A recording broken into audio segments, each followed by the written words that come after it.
All right. Welcome back to the Grace Family Love Podcast. We are back with you again with episode number 2, and we are excited and just simply stoked to be here with you guys. Thank you for joining us. Thank you for participating. We just simply couldn't do it without you. We love you guys. All right, so let us know, what are we looking forward to today? All right, guys. So, welcome back, everybody. We are so happy that you guys are back and joining us. And we want to say thank you. Joe and I want to say thank you for all the feedback. We want to thank God for just providing this podcast and this platform to just be able to enter your guys' homes, your hearts, and more than anything, just to bring what God's asking and wanting out of your guys' lives, and for allowing us to be part of that and allowing us to be vessels. So for sure. We're just really grateful to just be here with you guys. So today, what we're going to be talking about is something that God put in my mind. And when we started the podcast, He really made this really strong in my heart. And the topic of today is stronghold. So if you know what a stronghold is, it is when something kind of goes up like a wall and something behind it is there and it's like protecting it. Yeah. Okay. So sometimes in our lives we say, man, I can't be faithful. I can't be a good mom. I can't be a good dad. I can't stop lying. I can't stop cheating. I can't stop pornography. I can't stop drinking. I can't stop the drugs. I can't. No matter how hard I try, no matter how much I want to, I just can't get past it. And my life is stuck. My life doesn't go where I want it to go. Why is that?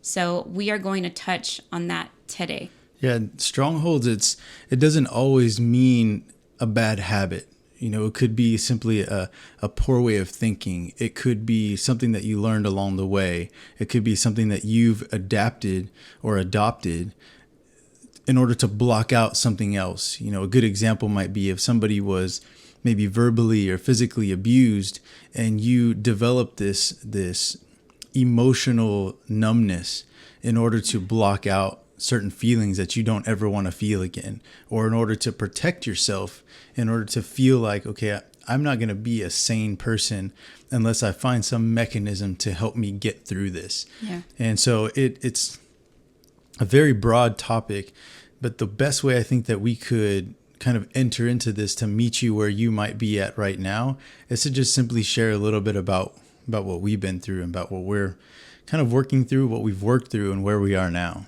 Yeah. So one of the things, when you start watching our podcast or listening to our podcast, you're going to know very quickly I'm very visual. So for me, always when you can give me like the way that it sounds like or the way that it looks like, it's like ding, like it makes sense to me. So I'm going to give you an example real quick. I had a conversation. I'm not going to say the person because they're going to be like, in case they're listening, but they always argue with their husband. And that's nobody else listening, by the way. And then, so they're arguing, and then I told them, okay, well, why don't you just not argue back? Why don't you just try to just listen to what they have to say and just like not argue back? She says, no, I can't. When I was younger, I saw so much abuse. I saw abuse from my parents. I saw abuse from my, people beating up my mom, people beating up my sister. Everybody's beating up everybody. I said to myself, I will never ever let that happen to me. Until this day, I will not. So even though she wants a good relationship, she can't get past the part of, no, I'm going to let anybody and everybody have it if they confront me. So with that type of attitude, you can't have the life that you want. With things like that, especially, here's another example, sometimes people get abused, sexually abused, and it's a really hard place to be at. We create this wall so we don't have to feel or think about it or feel those feelings of fear, and it starts to affect us in the marriage. Yeah. No, I don't want to have sex because I don't like the feeling that it gives me. Like I don't no. Like anything that has to do with anything sexual, you are afraid. You're afraid for your kids. No, you can't go to so-and-so's house. Who are you sitting with? Why are you watching them? And then you just create this heaviness and this burden, not only on yourself, but you're passing it on to your kids. Yeah, I think we all kind of have our triggers, those things that kind of set that off in our mind. And because obviously you can tell it's kind of a very loaded and a heavy topic. I just want to let you guys know too that it's always in our best interest, not just us as a couple, as a relationship, but any individual that would be going through something that has been wronged or harmed or is in the middle of a situation like this, to get help. Okay, like we're here to support you. We are here to just love you through whatever it is that you're going through. Yeah. But we are not necessarily, licensed counselors or anything like that. And I don't want anybody to think that they can't come to us and get help, because that's exactly what we're here for. Yes. However, get help if you need it, and get the right kind of help that you need, so that we're not just putting Band-Aids on very deep and large wounds. Okay. For me personally, I was just blessed with having the pastors that I have in the right time in my life, that were there to support me and to really love me just as I was, to really meet me and not ask anything of me that was beyond what I was willing to do. And so what I mean by that is, a lot of us feel so broken and we're so hurt and we feel so damaged that we feel like we're unlovable, or we feel like we're not worthy of love, or we don't deserve any kind of love. And so it's even hard for us to love ourselves, really. And so what really helped me was just a moment to really sit down and have a just kind of word vomit and confess all of this stuff that I had on my chest. And so there are only, I would say, 3 people in this world that really know every single detail, as detailed as I could make it, and as much as I could think of. There are only 3 people that know all of that about me. And one of them is sitting here to my left, my beautiful, lovely wife, Vanessa.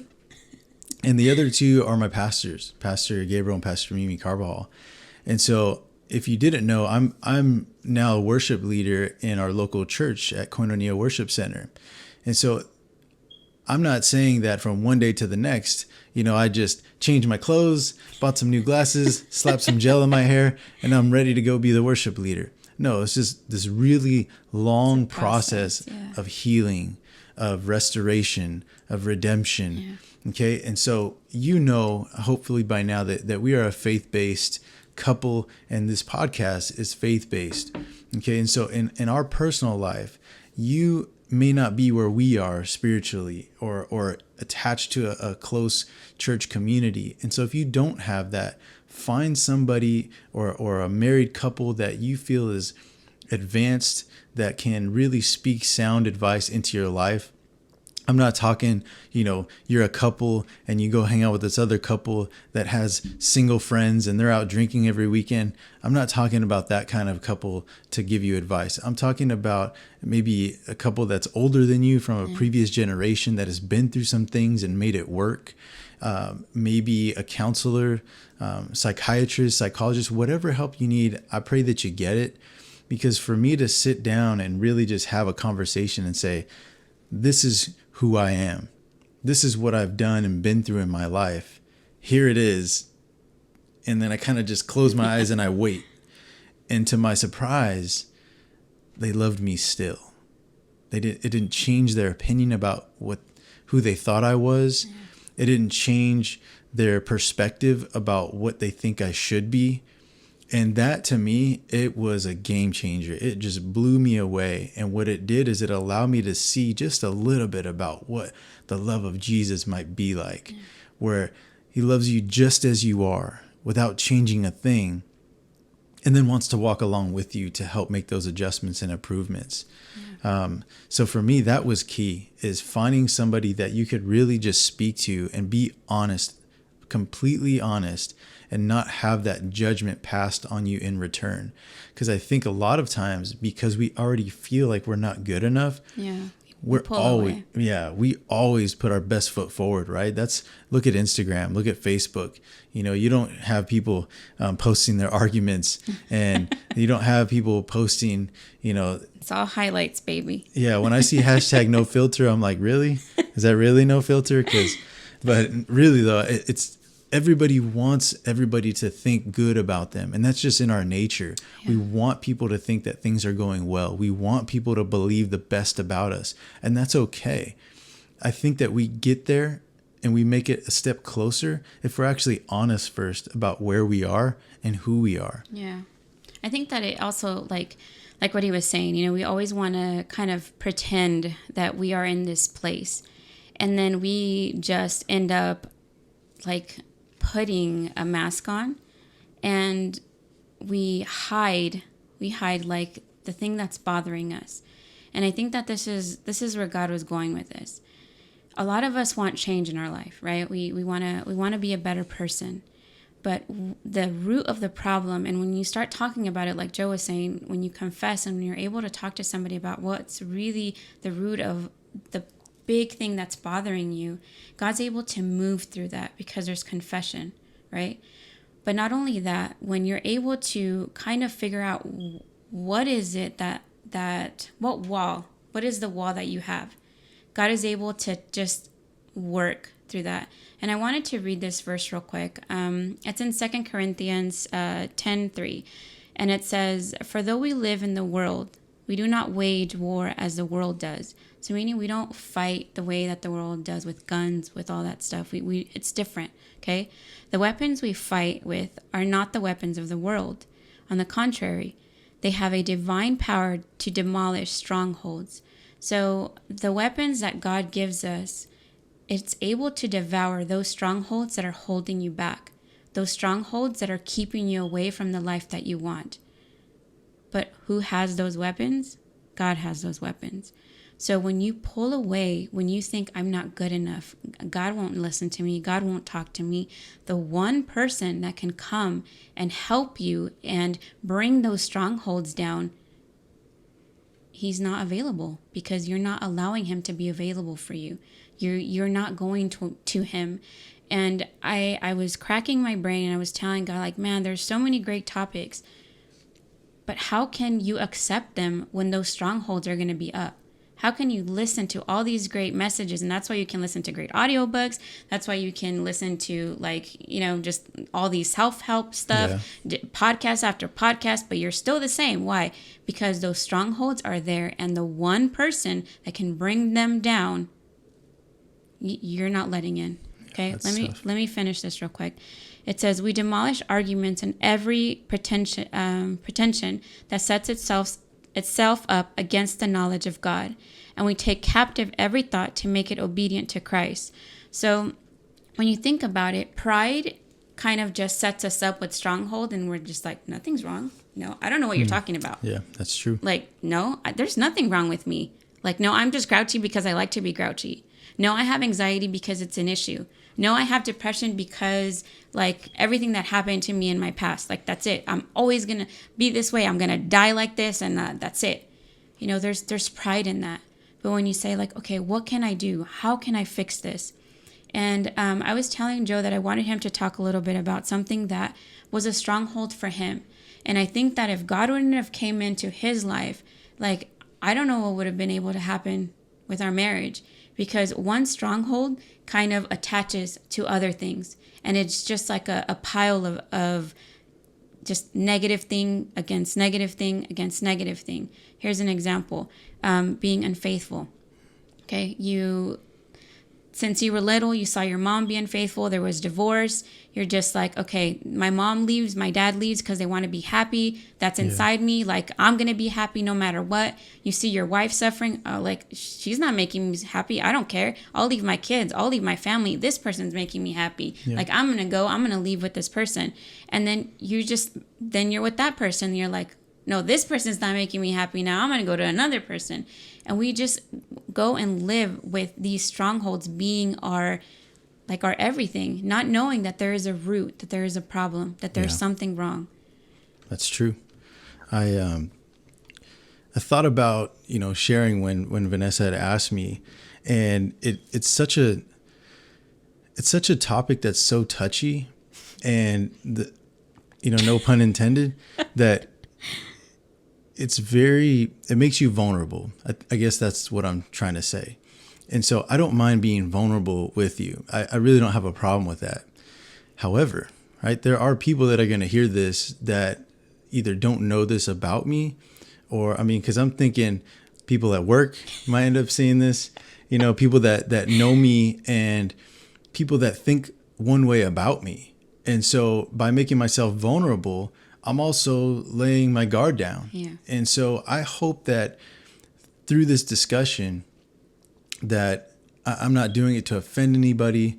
I'm not doing it to call anybody out. Yeah. I hope this doesn't create or cause problems in your relationship and that you're pointing fingers at one another. But instead, again, in my sharing of my testimony, I hope that you can say, okay, I get that. I understand that, or I've been through that, or I'm going through that. And perhaps if you're the wife listening to this and your husband has this problem, to not get so upset and so angry and think, okay, this guy, I got to get rid of him because that's the only Next. solution for this, right? Because sometimes it feels bigger than you. Yeah. And especially when you don't struggle or you don't have that stronghold, somebody that doesn't have that same issue doesn't understand. It's easy to judge. Very easy to judge. And it's easy to say, just stop. Mm-hmm. That doesn't make any sense. Why don't you just don't do that? Yeah. And then it won't be a problem. Okay. And that's one of the worst things that we could do to anybody that's struggling or that's suffering. And also too, like, I don't want to, because the way I talk about it, it's matter of fact. Okay. It happened. It's part of my life. It's part of my past. It's part of made me who I am today so that I could share in the way that I am. So others might be uncomfortable. Okay. And I don't want to make you uncomfortable, but I think the truth hurts sometimes. And I think we don't do ourselves any favors if we're not honest. Yeah. Okay. I'll do my best to keep it PG and Everybody first like, what is it? No, I want to share one of the things that Vanessa talked about, and that's a struggle with pornography. Okay. When I was, I don't know how old I was, but in the 90s, I want to say the late 90s, there was a thing called Promise Keepers that was coming through town. And so I went, and while I was there, they did this kind of like this survey right there with the audience, and people could chime in with their phones.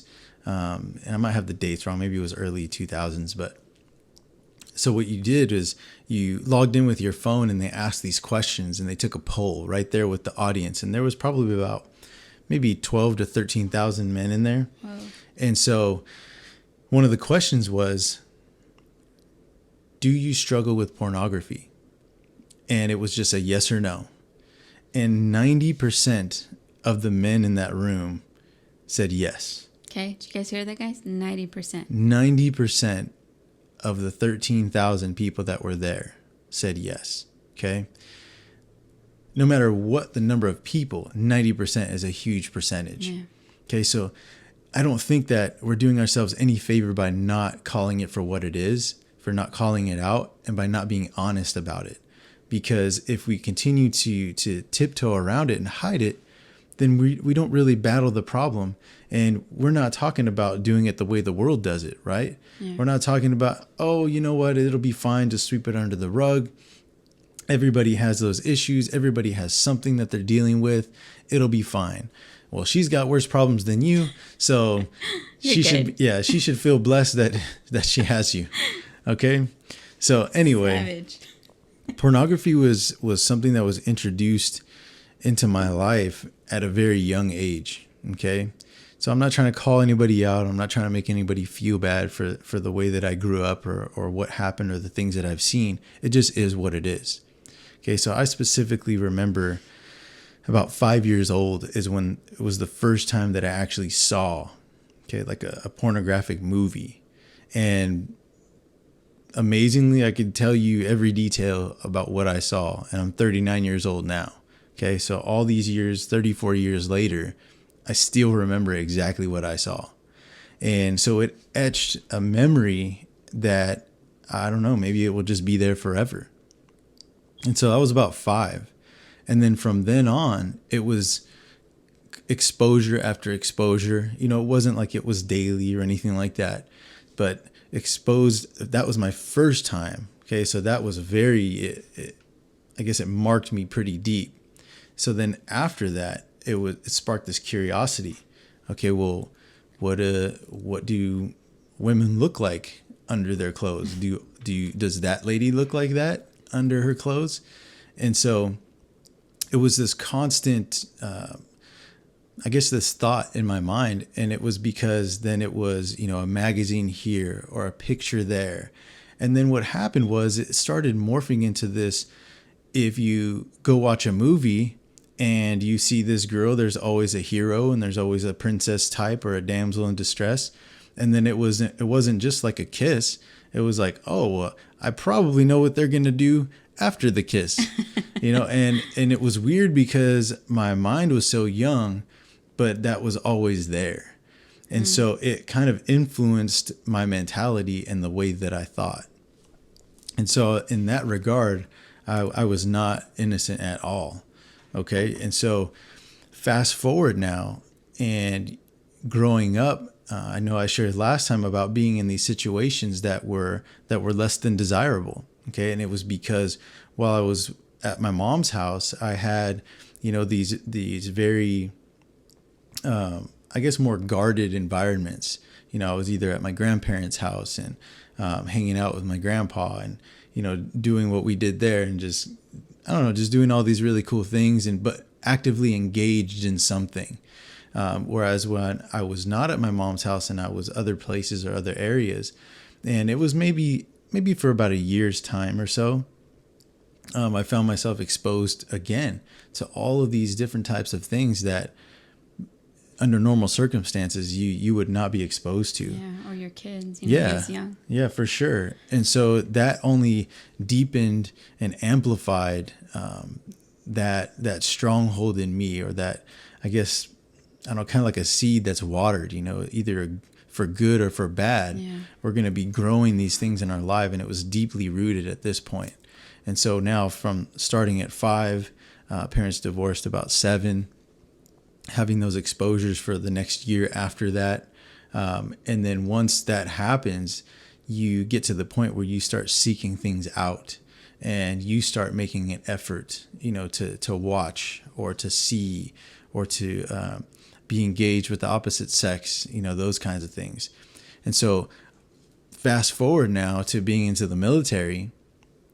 And then it was kind of like, okay, well, now there were no restrictions. Okay. And I could do whatever it is that I wanted to do.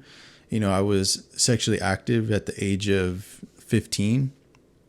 And so all of those things created like this snowball effect. And so it was just stronger and more influential and more deeply rooted in my person, my character, and the way that I thought and the way that I thought of others, the way that I objectified women.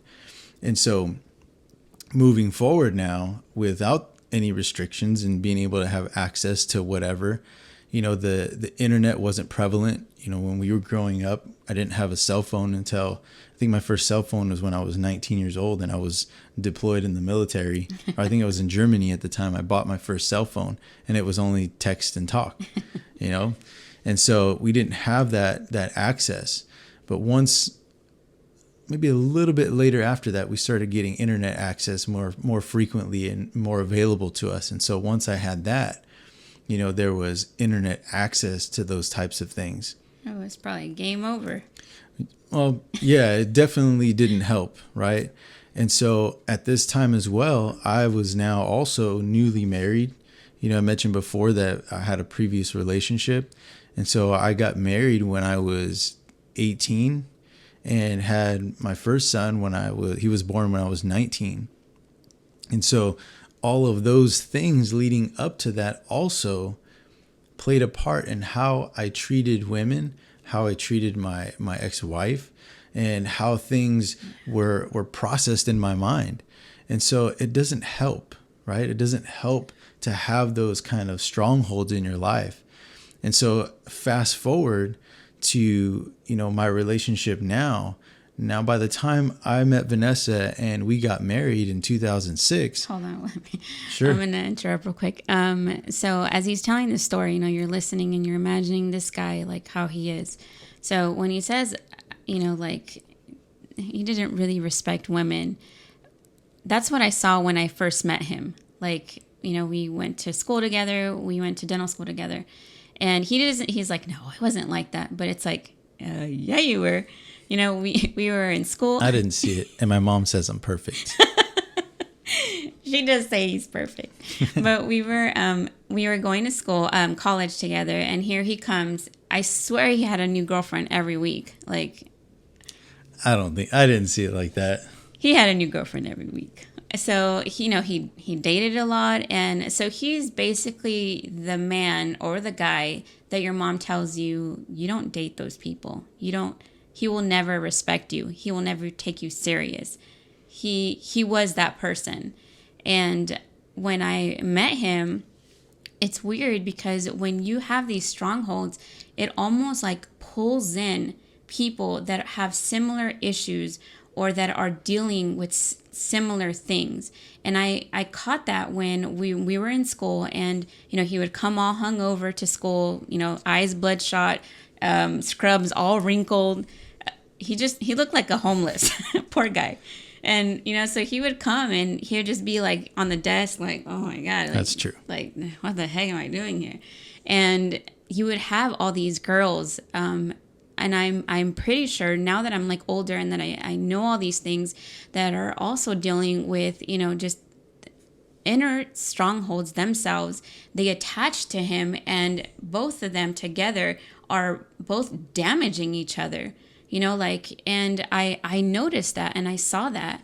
So when I first met him and I, just saw something inside of him, the Joe that you see now, the kind-hearted person, I started to see that 2 years in after we were in college together. And when I told my mom about this guy, she first saw him, she's like, nope, I hate this guy for you. Like, no. And it's because who he was, the strongholds that were holding him back, like were creating like this, I can't even explain it. Like poor guy, you would have felt sorry for him. Well, before you feel sorry for me, if you're the one going through it, right, you develop these protections around you. And part of what protected me was I knew what was inside of me. I knew that I had, this going on, but I didn't realize how damaging it was to the people around me. Yeah. So when I'm going through these relationships, right, I'm thinking like, man, everybody's so much drama. Where are all the good ones at? And not realizing that, again, I was the drama, right? I'm the one that the common denominator in all these bad relationships was me. And so unless you really have a moment of reflection to sit down and be honest about who you are, right? Because we're made up of the way we were raised, our past experiences, and the things that we've done along the way. So we are this compilation of all of these things. Yeah. And we get to decide what we keep and what we disregard. So we need to take some inventory sometimes to see, okay, is what I'm keeping with me, is this good for me? Is it healthy? Because if it is, I need to keep it and keep doing that. If it's not, I need to address it and I need to get rid of it because it's damaging. I didn't have that. I didn't have anybody to speak that into me. I didn't have that friend or that mentor to say, hey, bro, you need to cut that out. You need to figure this thing out because the way you're headed, you're going to run off a cliff. I didn't have that. Yeah. And so at the same time, because of some other issues I had with just anger and rage, and I don't think I would have listened. I wasn't in that place because of my strongholds. I was defensive. I was going to do me and nobody was going to tell me how to do it.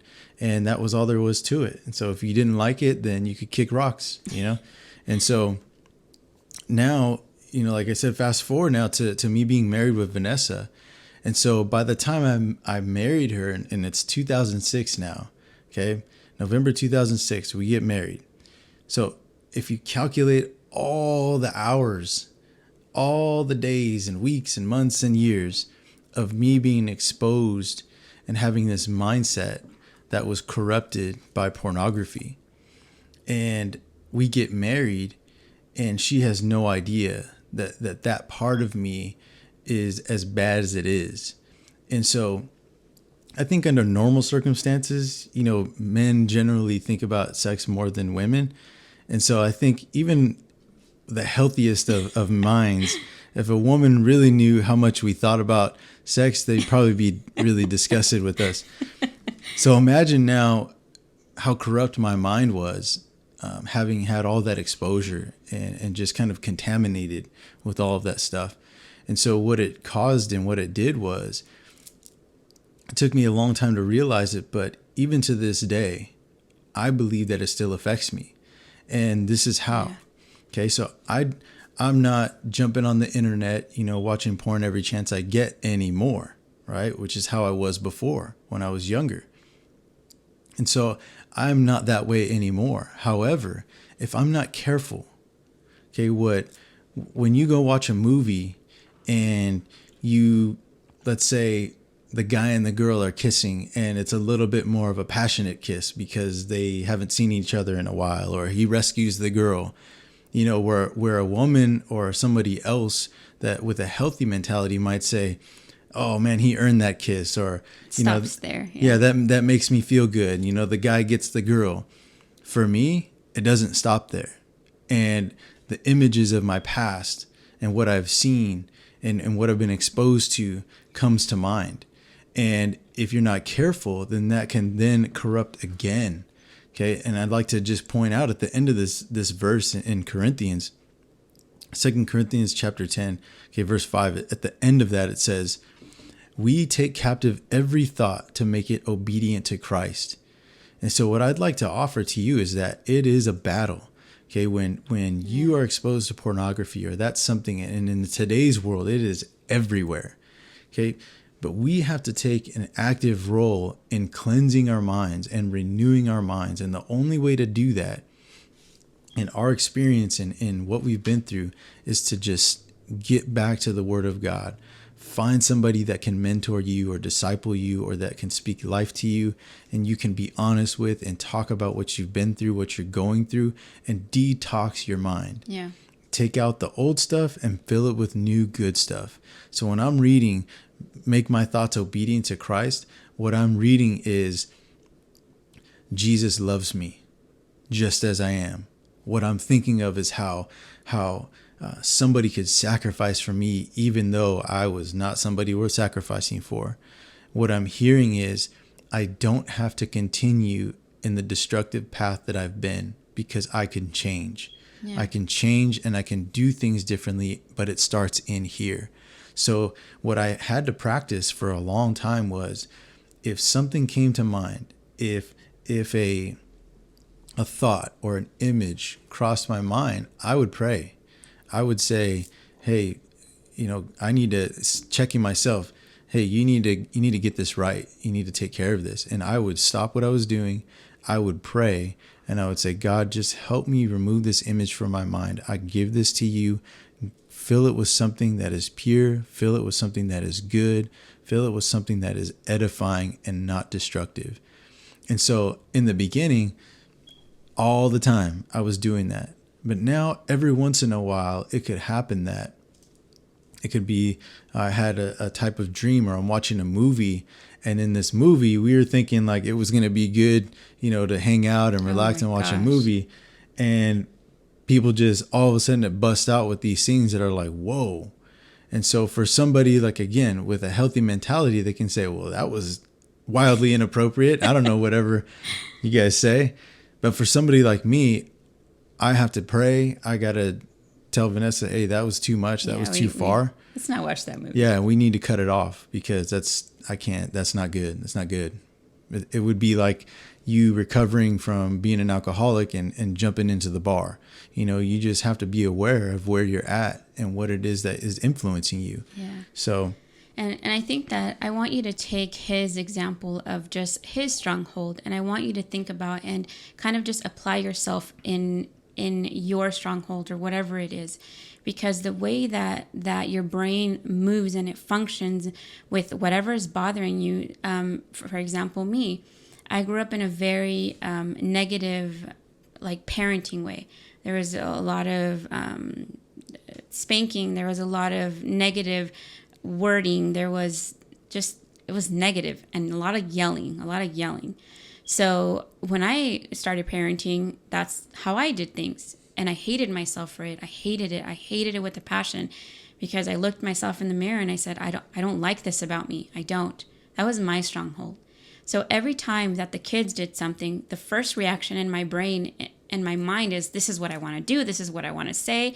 And you either do it, or you take your thought captive and you say, you know what, God, this is not what I want to do. This is not how I want to talk to my kids. Like, please give me the patience. Please give me peace. Okay, what happened, Aiden? Can you please explain what you just did? Okay, let's talk about it. Because if not, it's like your kids are doing something bad and you're just like wigging out and nothing really gets resolved. You don't teach them anything. You don't help them. You're back to your stronghold, and it's just like a nasty cycle. So his issue was pornography, but yours can be anything else. It can be being unfaithful. It can be looking or texting your exes. It can be looking up just things you're not supposed to. It can be lying. It can be yelling. It can be bad attitude. It can be addictions. It can be so many things. So you just need to figure out what is yours. And when your mind takes you to that place that you don't want to be, you need to take your mind and you need to say, okay, God, like, this is where I need you to come in. And the reason why God wants to remind you that he is the one that he can help you bring those strongholds down is because you cannot do it by your own. Yeah. You cannot do it on your own. That's for sure. Okay? Not by yourself. You can go to therapy. You can take pills. You can read all the self-help books that you want to read in the whole entire world. But if you don't have that extra power, that extra weapon to kind of help bring those strongholds down, it's going to seem almost nearly impossible. So this episode was just to let you know that throughout these episodes that we're going to be talking about things that can change your life, you need to be able to acknowledge, okay, hey, God, like, I do need you. So that way God can start helping you and prepare your mind and prepare your heart for all the changes that are going to start happening, all the changes that you want to happen. And one of the practices that we want you to do this week is specifically that, is be able to, whatever your stronghold is, we want you to get a notebook, journal, whatever it is. And I want you to think, what is it that is bothering you? What is it that when you look in the mirror, you say, I hate this about myself. I wish that I wasn't this way. I wish that I could change this. What is it? And I want you to think back to, when was the first time that you felt that way? When was the first time that you opened the door, when you started building that stronghold brick by brick? What was the first brick that you put down? What was it? And when you're doing that, I want you to now acknowledge that that is the problem. And when you find out what the problem is, you need to start thinking about your thoughts and what is taking you, what is connecting those thoughts, like in your mind, with that stronghold. And you need to practice to take those thoughts captive to God this week. Meaning, stop, take a moment, and just say, okay, God, this is one of those moments. Like, what do I do? How do I handle this? Please give me peace. Help me to change this. And you're going to start seeing a difference this week. Nice. I like that. And for me, I didn't think that way in the beginning, so I wouldn't have known to do that. But now that we've made it this far, by God's grace, I made it this far in our relationship. Let me just share real quick about what that did for me. So do what she said. Even if you have to write it down, it's not something to say like, oh, wow, man, like I'm all jacked up. No. And it's not to make excuses for maybe what you've seen and done. Okay. And that's, for me, was something that was liberating. When I really had an honest conversation with my pastor, and I said, hey, this is what I've done. These are some of the things that I've done and what I've been through. And what he made me do is he made me take removed me from myself. Okay. Because we look in the mirror and we see all of our faults. We see all of our flaws, and we beat ourselves up. But he made me ask myself this question: why are you the way you are? What makes you you? And so I said, I don't want to make excuses for what I've done. I'm kind of just like, I feel like I need to own it. I need to be responsible for my actions. And he said, I get that. But if you don't understand why you are the way you are, you can't take the proper steps to making corrections. Yeah. And so that's what I hope that you would get out from my end, is you make that list, do that inventory, and then understand why you are the way you are. Okay, not to beat yourself up, not to make yourself feel bad for who you are, but understanding who you are will help you find out where you stand and how you can make the necessary steps towards change. And so that's what we want. We want to impact your life that way. This is not a pointing fingers. This is not, let me see what you got on your list. I'll show you. This is something that's very personal. Yeah. If you want to share it, great. If you don't, be okay with that too. Because this is a very deep journey, right? Bringing down strongholds is not an easy task, and it's not a one day, one and done. This is a process and a conscious effort of changing the way we think. Okay, so we're in it for the long haul here. We want to just walk right along with you through this process. So if you need to reach out to us, if you need to send us a message or anything like that, what's the best way to get a hold of you? So you can actually just find us on Instagram or Facebook at Grace Family Love, and love is spelled LUV. That's the only thing that is different, but it's just Grace Family Love. You can message us. You can do a direct DM, and we can even video chat through there if you'd like, whatever it is that you prefer. And we've been getting a lot of feedback lately, and I want to tell those people that reached out to just say, hey, this is me. This is the person that you're talking about. That's me. And I want to change. I want something better for my life. I want to tell you that I'm proud of you for doing that, because it's not easy to do that. It's not easy to be able to kind of call yourself out and to say, like, it's me. Because like Joe said, we're all about highlights. We're all about just the filters. We're all about, you can't see my imperfection, while behind closed doors, we're surviving. We're like those army people, just like going on the floor through the mud, like just barely just making it. And then here we go on Instagram or Facebook, like, hey guys, let me show you the best pictures. And then we get off and there we are again. Like, we don't want that anymore for you. We don't. That's right. And we're here for you, for your support. Yes. And God doesn't want that for you. That's the only reason why we're here. That's the only reason why we're sitting here. That's the only reason why we're talking about this. So again, if you are listening to this, it is not a coincidence. It is not, you didn't just happen to, hey, what the heck is this? Let me just check this out. No, God wants to move in your life. And he's been listening to you. He's been hearing you cry in the bathroom. He's been hearing you cry in the car, in your room, being so frustrated, telling yourself, like, I don't want this life. Is there anything else other than this? He's hearing you, and he's saying, yes, there is. But I need to bring those strongholds down. I need to, in order to change your life. Yes, and I don't want anybody to feel, like I said in the beginning, it does make you vulnerable when you're talking about it. So if it makes you feel comfortable on the other side, Vanessa generally watches over the Instagram account and, like Facebook and stuff. And I'm over, I usually just kind of monitor the Gmail. So gracefamilylove@gmail.com. So I just want you to know that in case you feel like sending a message that may make you feel vulnerable. She's the one that really watches over the social media in that way.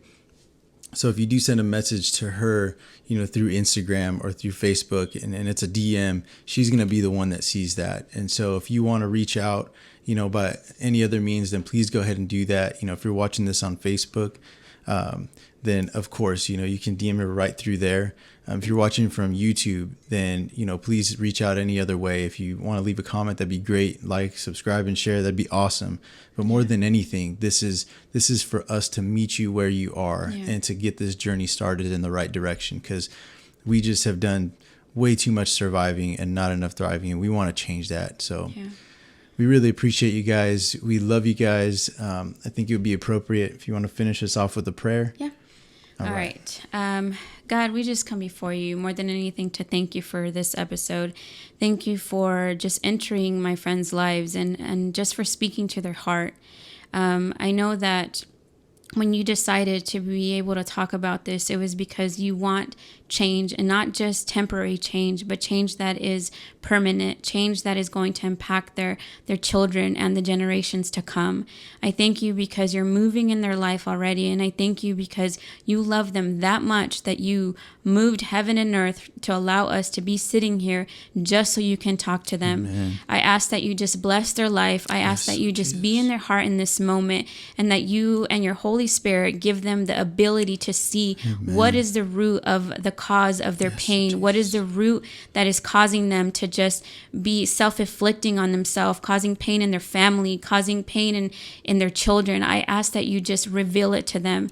Help it to be clear so that way they can start making changes, and help them to find the support that they need to just keep moving forward. We thank you, we honor you, and we give you all the honor and glory in the name of Jesus. Amen. Amen. All right, guys. Just we thank love you for guys. joining us. Yes. We really appreciate you guys. We just couldn't do it without you. We're excited to be on this journey with you guys. All right. Bye, guys. God bless.